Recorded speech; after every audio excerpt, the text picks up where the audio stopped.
Do as adversaries do in law, strive mightily, but eat and drink as friends, to quote Shakespeare in The Taming of the Shrew. On the back of another video where I was talking about how common law systems use an adversarial process, somebody asked the not unreasonable question, what do you mean by adversarial? This is as opposed to the inquisitorial system and process that they use in so-called civil law jurisdictions.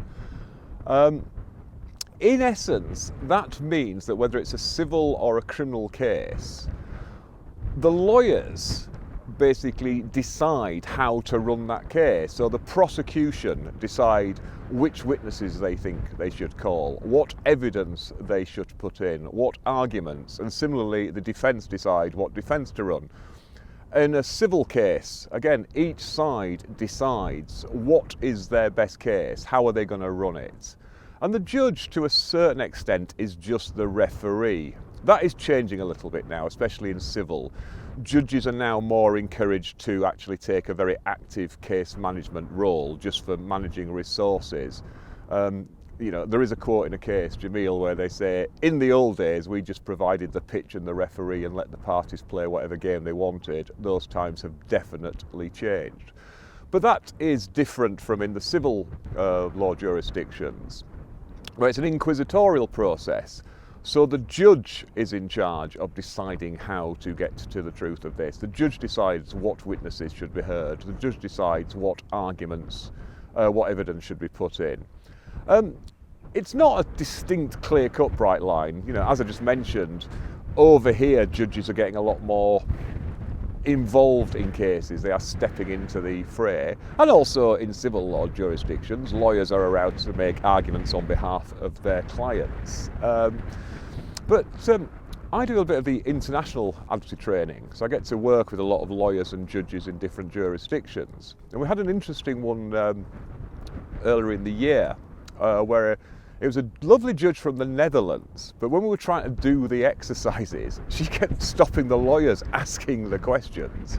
And we would say, no, you have to let them ask the questions. She was, well, why? I know, I'm the one who has to make the decision. I know what's important and relevant. And that is the argument that, why shouldn't the decision maker decide what material they need to make the decision?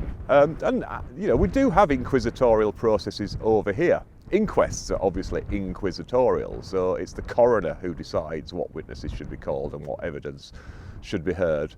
Also, family cases involving children, because there's the welfare of the child involved, then the court says, well, no, we are going to exercise a lot more control. We're just not letting you come here and run whatever cases you want, because that might not be in the best interests of the child.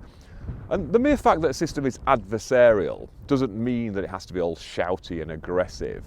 As we always say, it's cross-examination, it's not examining crossly. But that's perhaps a different topic for a different video in how you actually conduct a case. But yeah, that is the key thing. Like I say, the adversarial system is just that the parties, it is one party against another. I mean, you always see the V. Although, just as a little aside, in law we always pronounce that as and. So if you say see R.V. Smith, lawyers would pronounce that as Crown and Smith. And similarly in civil cases, even though they use the V sign, it's always Smith and Jones. But there you go. As always, hope you found that vaguely interesting. And I hope you can hear this because it's very, very, very windy up here. That's the Bassett Memorial, by the way. There was a mine owner back in the old tin mining days, and apparently he was such a good bloke to work for that all the workers had a whip round and built that huge thing for him. But there you go. Oh yeah, and also please consider liking, subscribing, sharing and all that sort of thing. Although, as I always say, you don't have to bother because I just enjoy doing these.